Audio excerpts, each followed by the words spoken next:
Flamengo agora, hein? Vai pegar o Independiente Medellín hoje no Maracanã pela Libertadores da América. É hoje, nação. É hoje. 3-0 Flamengo hoje. 6 jogos no Maracanã, 5 vitórias.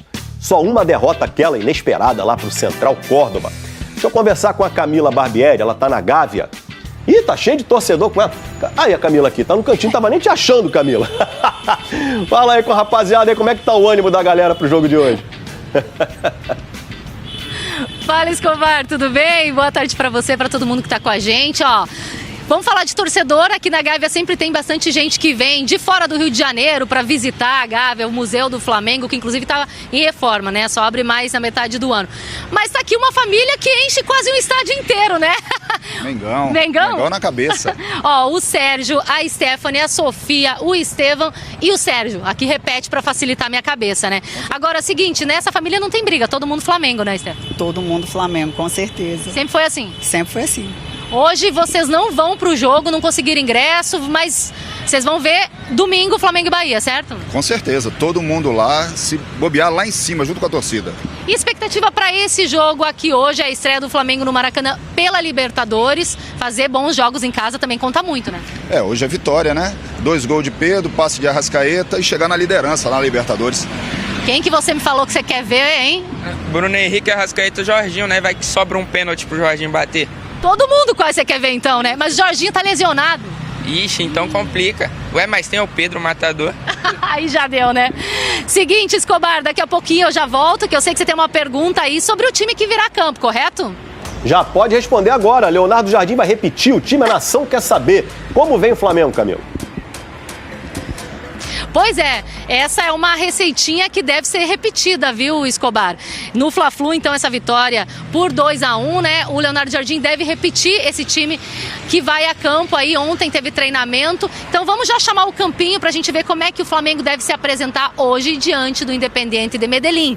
Rossi no gol, na lateral direita, o Varela, a dupla de Léos, Léo Ortiz e Léo Pereira. Léo Ortiz chegou a sentir um pouquinho de dores no Fla-Flu, mas tá tudo bem com ele, viu? Do lado esquerdo, Alexandro, o meio com Everton Araújo, também com Lucas Paquetá fazendo essa função mais de segundo volante, né? E o Arrascaeta. Lá na frente, o Plata, o Lino e o Pedro, artilheiro desse século, com 163 gols marcados. Flamengo vai pro Maracanã às 6 horas da tarde, saindo do Ninho do Urubu para se apresentar para esse jogo. Escobar. O Flamengo, Rafa, avisa o pessoal, tá? Ou vai a nação inteira pro Maracanã e não cabe. Não cabe. Cabe muita gente, mas não todo mundo. E aí o restante vai ficar ligado aqui na ESPN, tá bom, Rafa? O povo já tá sabendo, porque a notícia vaza e corre, Bruno Vicari. A partir do momento que você falou, massificou essa informação na primeira hora aqui do Sport Center, todo mundo que não tem ingresso já ficou, opa, tem uma solução para ver o jogo do Flamengo, mesmo sem ter ingresso, é assistir a ESPN e o Disney Plus com o Fernando Nardini e toda a sua turma, grande cobertura, grande trabalho da ESPN nessa quinta-feira aqui no Maracanã, desde cedo, abrindo o estádio e só fechando depois do linha de passe. E vocês falaram um pouco sobre essa questão envolvendo aí a torcida, né? Não houve a confirmação da quantidade de ingressos vendidos antecipadamente, mas o que se sabe é que aproximadamente 58 mil bilhetes já tinham sido comercializados. Isso não chega à totalidade da carga, que é superior a 67 mil, mas dá uma garantia boa de um público numeroso essa noite para Flamengo e Independiente Medellín. A propósito, o Flamengo tem um ótimo histórico contra equipes colombianas, só perdeu 2 vezes em toda a sua história, e nos últimos 24 anos o Flamengo não perdeu para equipes da Colômbia. São 9 vitórias e 2 empates. Então é mais um elemento para aumentar a confiança e também a expectativa positiva para o desempenho do Flamengo essa noite contra o Independiente Medellín. É importante dizer que o técnico Leonardo Jardim completa 10 jogos e a possibilidade dele manter a escalação é a primeira em toda a sua trajetória como treinador do Flamengo. Paquetá funcionou bem, jogando mais uma vez como segundo homem de meio campo. Samuel Lino recuperou muito da sua autoconfiança, tem sido uma figura importante nas construções pelo lado esquerdo. A parte defensiva recuperando também a sua solidez. O Danilo segue no banco de reservas, a zaga com Léo Ortiz e também Léo Pereira. Então o Flamengo que deve jogar essa noite contra o Independiente Medellín com Rossi no gol, Varela, Léo Ortiz, Léo Pereira e o Alexandro. O meio-campo com o Everton Araújo, o Paquetá e o Arrascaeta. Na frente o Plata, o Pedro em grande fase e o Samuel Lino. A bola rola às 9h30 da noite para o Maracanã, em mais uma noite rubro-negra de Conmebol Libertadores. Bruno. Então continua aí com a gente, Rafa, pra gente falar bastante dessa partida, tá? Bom, o Flamengo já estreou com vitória na competição e aí o Pedro Henrique Torre na época falou o seguinte, ó, a turma de 2019 foi quem resolveu o jogo lá fora de casa no Peru, contra o Cusco. Isso. Foi isso, Jailson? Foi. Então vamos ver os números dos dois desde a chegada do Leonardo Jardim, Pedro e Arrascaeta. O Pedro tem 5 gols, bastante, hein? E uma assistência, o Arrascaeta tem 7 jogos, 1 gol e uma assistência. Mas a turma de 2019 foi o Bruno Henrique. É verdade. O Pedro não é o Bruno Henrique e a Arrascaeta, né? Isso aí. Até porque o Pedro não era de 19. Isso aí. O Pedro foi só da outra conquista de 22. 22, né? Isso. 22. Bom, mas o Pedro é uma figura importante pro jogo de hoje. Claro. Até porque ele tem elogiado aquela história lá que ele falou, quando eu cheguei me falaram que ele não marcava tanto, né? Não contribuía tanto pro primeiro combate e não é isso que eu tô vendo aqui, o Jardim falou. O Pedro, a gente já, enfim, falando sobre as mudanças táticas do Jardim, para mim uma das principais foi a função do Pedro. O Felipe Luiz exigia muito, sim, dele ser o cara de dar a pressão, de ser o primeiro cara ali de incomodar os defensores. E eu acredito que o Pedro aprendeu muito com o Felipe Luiz, principalmente depois daquele entreveiro, né, que eles tiveram ali no meio do ano passado, e o Pedro melhorou nesse quesito. Só que ainda tinha um ponto, o Pedro era sempre o cara... Não à toa, né? Por ser centroavante, era o cara que terminava as jogadas. Era o 9 mesmo, a referência que pegava poucas vezes na bola, em diversos momentos do jogo, assim. Então, o Pedro, a gente conseguia ver que ele queria participar um pouco mais do jogo, que ele queria se movimentar um pouco mais, mesmo não sendo característica de que, o Pedro vai pegar, vai se movimentar tanto, vai passar por 1, 2, 3. Não é isso que eu tô falando. É de participar um pouco mais de forma ativa do jogo. E aí, com o Leonardo Jardim, para mim, tem essa diferença tática. O Pedro passa a ser o primeiro alvo das bolas das quebradas, ou da hora de contra-ataque, ou da hora de você sair da pressão. É o Pedro, não é o Arrascaeta mais que vai pegar a bola de costas. Então ele tem participado um pouco mais. Aquele passe que ele dá pro Plata de chaleira ali, né, é sacanagem. Ele tá no meio campo. Ele estava brigando ali, tinha recebido a bola, enfim, ele dá aquele passe. Então ele tem participado um pouco mais do jogo e aí eu acredito que até nesse ponto, ele tem se movimentado mais e abre espaço para ele mesmo concluir as jogadas, porque o zagueiro acaba perdendo a referência, dele não ficar lá paradão só como pivô. Então, mas tá aqui, Arrascaeta e Pedro retomam o protagonismo, mas o Arrascaeta em algum momento perdeu esse protagonismo? Não perdeu, né, Dom? Eu acho que não. O Pedro perdeu. O Pedro, não. sim. Mas esse ano não é o Arrascaeta de 25, hein? É isso. É importante deixar claro isso. Por que tá baixo? Tá baixo. Em rendimento, os números comprovam isso. Em participação efetiva no campo, está mais marcado pelos adversários. Está um ano mais velho, né? Custou entrar em forma. Foi seguramente o último titular do Flamengo a adquirir a condição física necessária para poder performar em alto nível. Tem vários elementos aí que explicam isso. No começo do ano tinha aquilo, né? O Arrascaeta não tá em forma ainda. Eu ia falar na parte momento ainda Felipe Luiz, né? Não, eu ia falar da parte física mesmo, que o Rafa já falou. Porque no ano passado, se a gente pegar na final do ano passado, enfim, o melhor ano da carreira do Arrascaeta, você vê ele com imposição física, ganhando os caras na velocidade, conseguindo se proteger mesmo. Que a gente viu no Super Mundial, por exemplo, ele com muita dificuldade, né? É verdade. Mas esse aí ano... também era contra o Bayern, né? Não, sim, eu sei, mas a gente tá falando, por exemplo, de embate físico. E ele demonstrou ter dificuldade nessa questão do embate físico. E nessa temporada, tu ainda via que o Arrascaeta já tava numa marcha um pouco abaixo dos companheiros mesmo. Nisso eu concordo com o Rafa, em relação à parte física, sim. E pra mim também não é o mesmo ainda de 2025. Ainda que seja uma peça importante, é que também o ano passado, os números dele destoaram até da melhor versão anterior do Arrascaeta, assim. Isso. Foi a temporada mais artilheira e assim... Que tinha sido do Cruzeiro de 17, né, Donk? Isso. E aí eu digo, dentro da passagem dele pelo Flamengo, nunca, assim, foi o grande momento de protagonismo, questão de gols, de assistências. E, assim, apesar dessa queda dos números, a questão física... vendo a chegada do Paquetá, isso não me preocupa tanto, de um ponto de vista do sucesso do Flamengo ou não. É que agora a gente está vendo o Paquetá tendo que jogar mais recuado, até por conta de lesão de Jorginho, de Pulgar, mas acho que o Flamengo vai ter condição de conseguir administrar esse menor protagonismo do Arrascaeta em relação a 2025. Acho que é algo que dá para lidar melhor do que diferentemente em outros tempos. Acho que o Flamengo tinha muita dificuldade em substituir o Arrascaeta em determinados momentos e acho que agora tem mais condições, ainda que os números dele, de repente, não sejam os mesmos de 2025. O Rafa, entre os volantes, aqueles desfalques continuam e aí a gente vai ter... Bom, o Paquetá é um dos volantes, certo? Continua nessa função, mas o Saúl está voltando? O Saúl volta a ficar na relação pro jogo, né? O Flamengo já divulgou a programação do dia, almoço, lanche, preleção, saída para o Maracanã, mas não divulgou a lista dos jogadores relacionados. Mas o que se sabe é que ele e o Cebolinha, os dois entram nessa lista para o jogo de hoje. E aí o Saúl é o jogador a ser utilizado, se for esse o desejo do Leonardo Jardim, no transcurso da partida. A verdade é que o técnico português não conseguiu ainda usar o Saúl desde que ele chegou, né? Então precisa entender melhor a questão do funcionamento tático e também o que o jogador consegue acrescentar à equipe em termos de qualidade. O Saúl, em forma, a gente sabe, viu jogar várias vezes no futebol espanhol, consegue melhorar muito a saída de bola, consegue ser um jogador participativo na fase construtiva, exerce muito bem, uma média alta, várias funções do meio campo, então vai ser um jogador útil, ainda mais nesse período sem o Jorginho e sem o Pulgar. Mas por uma questão de meritocracia, ou seja, o que o Flamengo fez em 2/3 do Fla-Flu do último domingo, e também por uma questão de segurança, o Flamengo não pode ter em jogos de Libertadores, conceitualmente, né? Jogadores que não estão com o ritmo que a competição exige, a gente está apostando que o Leonardo Jardim vai repetir o time do Fla-Flu. E nesse caso, o Saúl fica no banco de reservas. E convenhamos, eu acho mais prudente, não sei se os companheiros concordam, que ele repita a escalação. Everton Araújo fez um ótimo jogo contra o Fluminense, Paquetá muito bem como segundo homem, então não tem porquê, conceitualmente, repito, mexer nessa configuração mesmo com o Saúl já à disposição. Tem por que mexer, Donk? Não tem, né? Ainda mais para colocar o Saúl. E assim, acho que mesmo que o Everton não tivesse ido bem, a questão...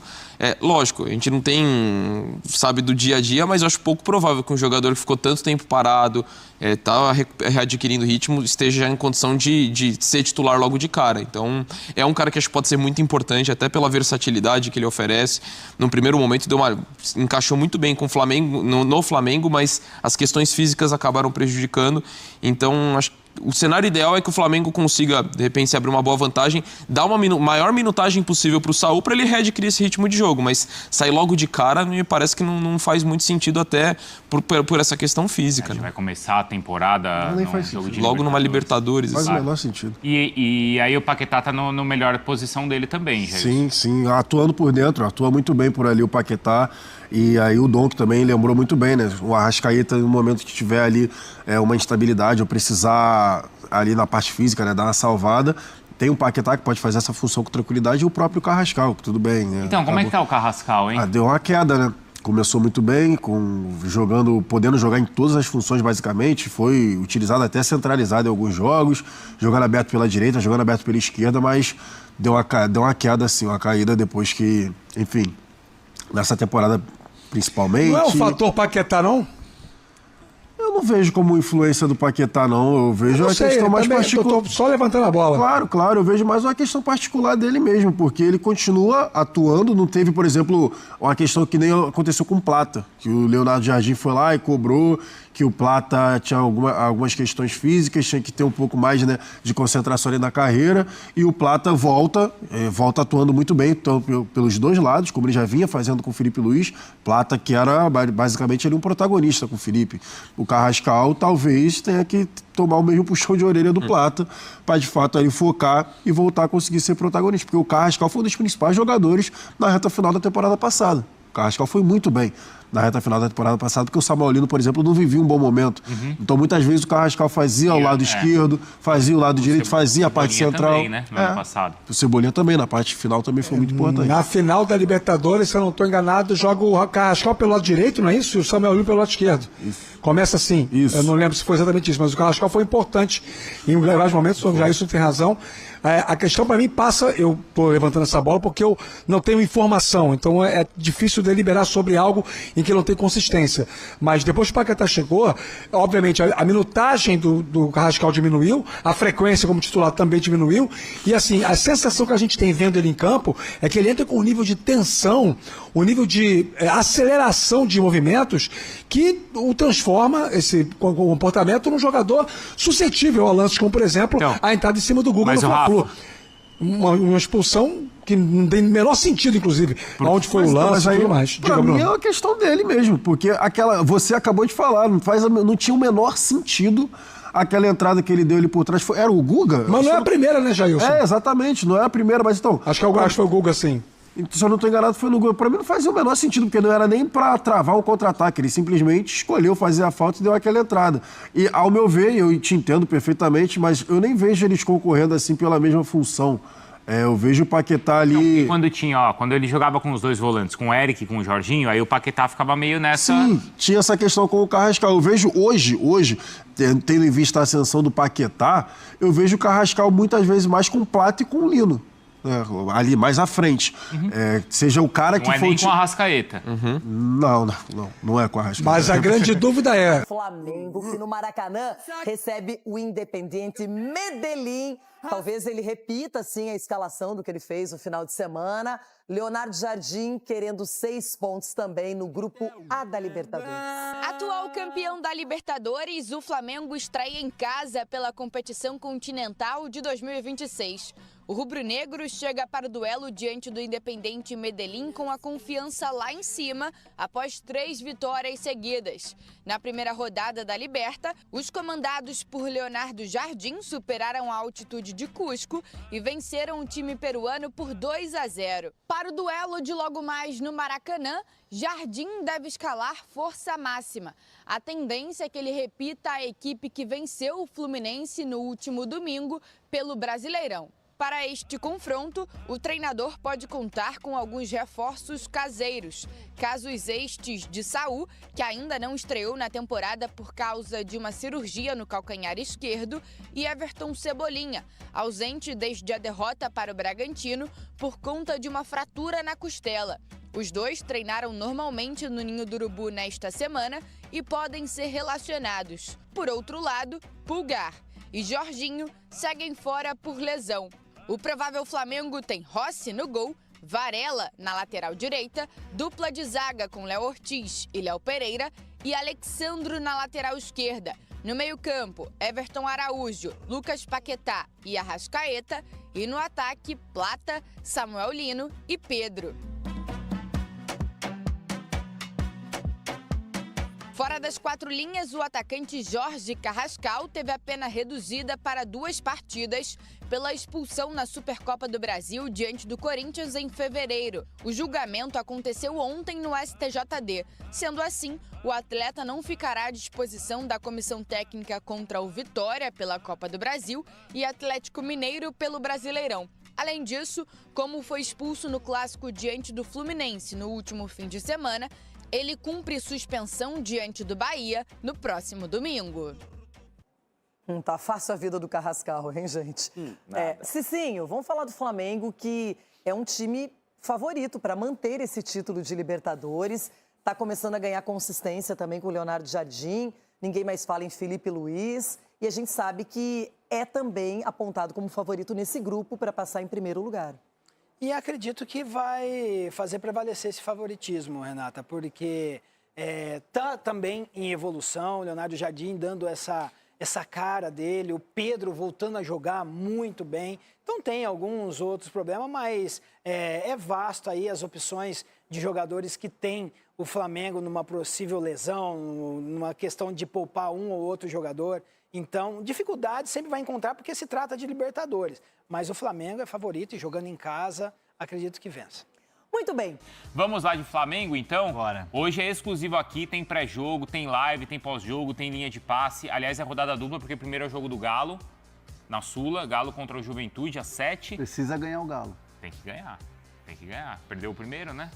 E o Flamengo joga depois em seguida. Rodada dupla. Só tem 2. Hoje vai ser estouro isso aqui, hein, Hernan? Só tem 2 chances de ver o Mengão hoje, o Flamengo. Só 2? Só 2. Ou é Maracanã, que já tá lotado. Ou que já tá com ingresso já se tiver ingresso ainda, né? Se tiver. Ou aqui. Não, e outra coisa, o Maracanã é o maior do mundo.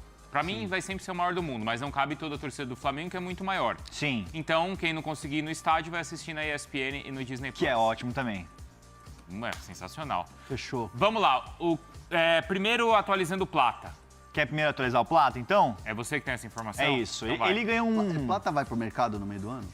A informação é que, assim, o Plata segue como negociável pelo Flamengo, até um toque que o Bruno Andrade me deu, mas eu apurei que ele tá tentando reverter essa situação, que ele até, de uma certa maneira, ganhou um voto de confiança do Léo Jardim, porque ele viveu uma situação bem desconfortável. Me falaram que a questão do extracampo estava pesando contra ele, mas não era o principal motivo, mas sim a dedicação nos treinos. Até aquela declaração depois do jogo pelo Equador, que ele falou que se sentia mais feliz lá, atuando pela seleção, pegou muito mal. Mas ele está buscando reverter essa situação no dia a dia do Flamengo. O que eu apurei, falando com diversas fontes, é que ele está se dedicando mais nos treinos, o Jardim está gostando de ver, tanto que nas 2 últimas partidas do Mengão, contra o Cusco e contra o Fluminense, ele foi titular.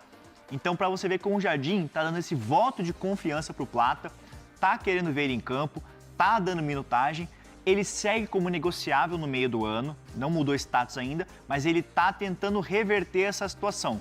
Com a dedicação no dia a dia, ele levou um puxão de orelha dos companheiros, por conta da falta de dedicação nos treinos, levou um puxão de orelha da diretoria. Ele entendeu isso, entendeu que precisava mudar de status no time rubro-negro e agora está tentando mudar a situação. O Jardim está gostando de ver, está avaliando ele positivamente e o Plata mudando um pouquinho essa chave que estava sendo rotulado dele no Mengão. O Elton mandou, ó, o Plata e o Cebolinha eu aceito no Corinthians. O Plata tem vindo essa história aí da época do Felipe, né? E o Felipe dava uma atenção ali pro Plata e tal, mas... assim, não é essa palavra, mas dá pra dizer que assim, o Plata ele era meio que protegido pelo Felipe Luiz, porque ele tinha muito mais problemas no extracampo naquela época, de excessos na noite e tudo mais, e o Felipe Luiz, não é essa a expressão, mas ele passava de uma certa maneira o pano no Plata, porque ele entendia que ele poderia entregar em campo e aí ele conseguia controlar. Sabe, tinha excessos, ele dava trabalho, mas o Felipe Luiz, como era um goleiro muito reconhecido, que o pessoal respeitava, não que o Jardim o pessoal não respeita, mas o Felipe Luiz conseguia controlar o Plata, e aí o Plata entendia. O Jardim com uma linha mais dura, também não conhecendo o Plata no dia a dia, quando ele chega ao Flamengo, ele fala assim, não tô gostando, o cara não se dedica, o cara não tá tendo excesso na noite, então aí ele deu escanteou, mas agora conseguiu recuperar um pouco do espaço dele que antes tinha no Flamengo. Ô Felipe, quando chegar nos 1000 likes aqui, a gente vai pro São Paulo, tá? 1000 likes para falar da história do Arboleda. Tem informação... A gente tá apurando uma informação boa aqui do São Paulo. Do São Paulo? Isso. Tá, então... O Burnão vai falar as duas do São Paulo, depois a gente tá apurando mais um detalhe. Mais 1000 likes aí, vai pessoal, 1000 likes e então a gente completa as informações. Hoje tem treino aberto no São Paulo. É verdade. Ah, tem? Estaremos lá? É a partir das 10 horas. A nossa equipe está lá, mas é a partir das 10 horas. Se abrir antes o sinal, a gente já mostra. Daqui a 15. Então, se abrir antes, 14. A gente já mostra. Liga pro pessoal lá, fala pro pessoal deixar entrar. Quem que libera ali a... É o Spínola. É o Felipe? Felipe Spínola. Vai, Felipe, libera aí pra gente mostrar no Fala Fonte. Bruno, enquanto isso, o primeiro Paquetá. Será que o Paquetá ainda tem? A gente tava falando do Danilo, né? Será tem moral? Moral ele tem. Mas tem vaga na Copa? Nossa. O Paquetá tem, Bruno? Tem. Tem, né? Vaga tem. Tem qualidade pra isso, né? Tem qualidade. A vaga ali fica um pouco ainda em aberto, ou vaga aberta, mas ele é um dos jogadores que a gente coloca como aquela dúvida, né, para a lista final do Ancelotti. Lembrando que para pré-lista de 55, não tem a menor dúvida de que o Paquetá estará incluído. Agora, na lista oficial, 7 dias depois, uma semana depois, de 26 nomes, aí é um pouco mais complicado, mas até por isso também a comissão técnica do Flamengo tem trabalhado, primeiro pró-Flamengo, evidentemente, mas depois também pró-Lucas Paquetá. Aliás, vários são os jogadores que a nova comissão técnica do Flamengo tem tentado abraçar e catapultar para outras dinâmicas, enfim, evoluindo, né? O Pedro é um deles, o Leonardo Jardim abraçou muito o Pedro e vice-versa, e o Pedro hoje tem sido dos principais destaques do Flamengo, e há um carinho muito grande também em relação ao Paquetá. Assim que o Jardim chega, enxerga no Paquetá um jogador importante, mas ainda não o colocou lá atrás, ou não havia colocado lá atrás como um titular quase indiscutível. Nos últimos 2 jogos, o Paquetá tem jogado como titular e tem correspondido, também por conta da polivalência. E internamente o Paquetá é chamado pelos membros da comissão técnica portuguesa do Leonardo Jardim de Joker. Joker nada mais é do que Coringa, né, na tradução para inglês, mas também é uma expressão usada em Portugal. Para nós do Brasil, Coringa, né, do baralho, aqui em Portugal e no mundo, quase que no geral, por conta da língua inglesa, a palavra joker. Então o Paquetá é um joker para o Jardim por conta da polivalência. Joga centralizado, joga aberto, tem chegada ao ataque, é um jogador que também fecha no meio campo. Então esse novo Lucas Paquetá tem agradado muito ao Leonardo Jardim, que o abraça, não só ele, mas toda a comissão técnica, e acreditam. Se lá atrás eu falei que o Pedro acredita numa convocação, ainda pensando em Mundial, era o olhar do Pedro, tá? Eu não tinha e não tenho o olhar, nem perguntei o olhar da comissão técnica do Flamengo sobre isso. Se o Pedro, na visão deles, pode chegar à seleção. Lá atrás, quando eu dei essa informação do Pedro, não me recordo se foi na segunda-feira ou se foi na sexta, era as pessoas que trabalham com o Pedro e enxergam que o Pedro ainda acredita. Tem uma réstia de esperança. Sobre o Lucas Paquetá, é um entendimento da comissão técnica que esse Paquetá, crescendo como tem crescido, sendo o joker do Flamengo, sendo importante no meio-campo ataque, eles acreditam que o Paquetá tem condições e continua na briga para atingir a convocação para a Copa do Mundo. Aliás, trabalham também para isso. Claro que o objetivo maior é o desenvolvimento do coletivo do Flamengo, mas eles não ignoram o fato de perceberem que o Paquetá tem condições, tem qualidade, tem potencial para abocanhar essa vaga que hoje para ele é um pouco instável nos 26 do Carlo Ancelotti. O Senna tá perguntando do Pedro também, ficou um pouco para trás nessa corrida. O Bruno Andrade trouxe a informação de que o Pedro ainda sonha com uma vaga na Copa do Mundo. Falando, né? Também dessa questão que aí parte também muito mais dele, aí desse objetivo. A gente falou do Léo outro dia, né? Do Léo Ortiz. Do Léo Ortiz ontem, né? A gente falou ontem, isso? Ontem ou anteontem. O Pedro tem a concorrência do Igor Thiago e do João Pedro, né? Do João Pedro. O João Pedro acho que já tá, né? E o Endrick? Eu acho que o Ancelotti tá vendo o Endrick pelo lado. Não sei. Ele pode ser pelo lado. É isso. A informação que eu tenho é nessa linha, tá, Vicari? E no próprio Lyon ele tem jogado assim também, né? Saindo um pouco mais da área. Me recorda muito o Gabriel Jesus, né? O Gabriel Jesus era 9-9 no Palmeiras. O Cuca às vezes colocava ele também pelo lado, mas a consolidação desse Gabriel Jesus na seleção brasileira sempre foi jogando pelo lado do campo. Me lembro que o Gabriel Jesus virou pro Tite e falou: professor, eu gosto de jogar pelo lado e tal. E para mim ele fez boas Copas, apesar de não fazer gol. Acho que injustamente foi rotulado como um atacante que não faz gol em Copa. Injustamente, porque o Gabriel Jesus fez boas partidas com a seleção. Era o cara que voltava, se sacrificava para marcar. Sim. Então o Endrick pode ser esse jogador. Cavaria uma vaga, teria uma vaga de última hora ali, pelo fato também do treinador conhecer ele. Mas o Pedro, cara, assim, o Pedro é um centroavante raro, né? Ele é um cara que é diferente dos outros centroavantes. Diferente. Pra mim, ele é um cara muito completo. Mas depende do homem lá, né? Vamos ver. Dia 18. Dia 18. Mas eu acho que... Você vai estar lá? Você vai estar lá? Não sei ainda. Você vai estar lá? Eu acho que sim. Não sei ainda. Alguém, ou eu ou você, um dos dois tem que ir lá. Ou o Felipe. Legal. Nossa, esqueceu aqui, né? Como esqueceu? Tô te falando. Ele fez ou você, aí... tem o Felipe aí. Pode sou ralé. Sou o último aqui, né? Não falei isso. Os últimos serão os primeiros. Você ficou chateado? Se pagar um pão de queijo, eu fico feliz. Você vê que ele só pensa em coisa material, né? Ele só pensa em se dar bem financeiramente. Só quer a verba da viagem. Isso, financeiramente. E uma bet. Por favor, segue seguir. Tem notícia de um centroavante. Não é o Haaland, porque a gente já noticiou sobre o Haaland. Mas tem notícia quente de um centroavante que está fazendo gols. Está sendo importantíssimo. Voltou a sorrir e estar feliz depois de uma lesão grave. Nome dele, Jonathan Calleri. Informação importante no Fala Fonte. Então, quer saber qual é a notícia? Mete o like aqui. Então vai, 1000, vai. 1000. Porque nesse do Calleri tem um combo de informação de São Paulo. Tem Arboleda, Marcos Antônio, Calleri. E tem o treino do São Paulo. Então é o combo, então, do Calleri. Se o Leão for bom mesmo, ele pluga o treino do São Paulo ao vivo. E a gente aqui, Não, tô brincando. Não depende do Leão, óbvio. Mas você jogou na... Não, depende do Leão. Depende do Leão. Então, Bruno, vamos concluir o Flamengo com o Felipe Luiz. E aí, se chegar a 1000... Se chegar a 1000, tem esse combo aí do São Paulo. A torcida do Tricolor vai ficar feliz com a notícia que eu e o Hernan apuramos aqui, do Calleri. Então, é boa notícia. Vai, boa Bruno. Notícia. Felipe Luiz já tem lugar para onde ir? tem um alvo prioritário e é o futebol inglês. Ontem passei boa parte do meu dia conversando com pessoas do lado do Jorge Mendes, que é o agente português que cuida da carreira do Felipe Luiz. Aliás, não custa recordar, o Felipe Luiz é o primeiro treinador brasileiro agenciado pelo superagente Jorge Mendes, que se não é o maior, é dos maiores de todos os tempos. Enfim, foi agente do Cristiano Ronaldo, do Mourinho, do Di Maria, enfim, entre outros jogadores de peso. O Jorge Mendes trabalha com a prioridade de colocar o Felipe Luiz no mercado inglês na próxima temporada.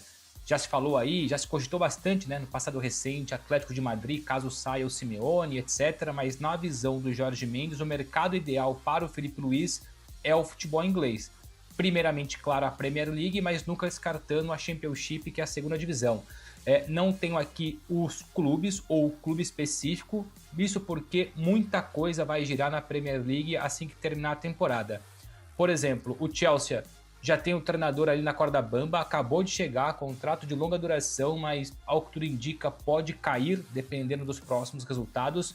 O Bournemouth já anunciou que o Iraola não fica, ou seja, é mais um clube aí que vai procurar treinador. Olha, não estou colocando aqui o Felipe Luiz como alvo desses clubes, tá? Só estou dizendo que na Premier League vai ter uma dança de cadeiras absurdas para treinadores.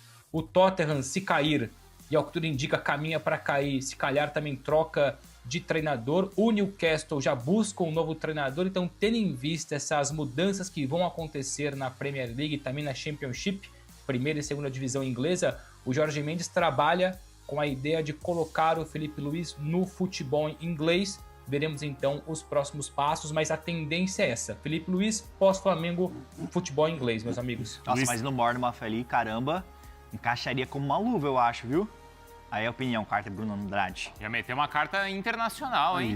Salve, salve nação! Vem chegando com mais atualizações sobre o Mengão, que enfrenta o Medellín logo mais às 21h30, pela segunda rodada da Copa Libertadores da América, Grupo A. Se o Flamengo ganhar, ele vai a 6 pontos, ficando 5 pontos à frente do Medellín e ficando 6 pontos à frente do Cusco. Dificilmente seria ultrapassado por um desses dois times. Ganhando hoje, já coloca um pé na fase de mata-mata. Meus queridos, a classificação do Grupo A é a seguinte: o Estudiantes é o primeiro colocado, tem 4 pontos. Flamengo é o segundo colocado, tem 3 pontos. O Independente Medellín é o terceiro colocado com 1 ponto. E o Cusco é o lanterna, com nenhum ponto marcado até o momento. Vamos torcer por uma vitória do mais querido logo mais. E o técnico Leonardo Jardim deu um voto de confiança aos jogadores e acabou aí com a concentração. Logo mais, Flamengo e Independente Medellín, às 21h30, transmissão da ESPN e Disney Plus Max. Um abraço, daqui a pouco eu volto com mais informações.